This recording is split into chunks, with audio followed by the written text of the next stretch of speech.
Je suis Ngorin Guillaume, je viens de la Côte d'Ivoire. Je suis chef de service chargé de la prévention des risques.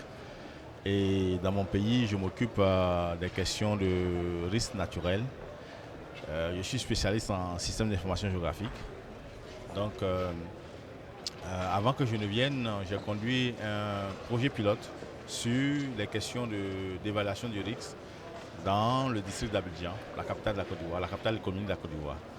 Et pour ces questions, on a eu à évaluer le risque en recherchant des informations sur le bâti, sur les populations, sur les routes, grosso modo sur les enjeux exposés aux risques naturels, notamment aux inondations et au glissement des terrains. Quels sont les problèmes que vous rencontrez liés au réchauffement climatique? Lié au réchauffement climatique en trois lignes, les gros problèmes, c'est les inondations suite aux pluviométries et aux variations du climat. Il y a aussi et surtout l'érosion côtière, c'est-à-dire que nos côtes, la ligne de côte est en train de revenir vers le continental. Et il y a après, je dirais, les questions de culture liées à la méconnaissance au niveau des agriculteurs du nouveau style du climat. Les moments de semis sont déplacés et autres. Donc dans ces conditions, il est un peu difficile à nos agriculteurs de suivre cette variation. Et nous sommes en train de mettre en place des études, des plans d'action pour pouvoir amener nos cultivateurs à s'adapter à ce nouveau climat.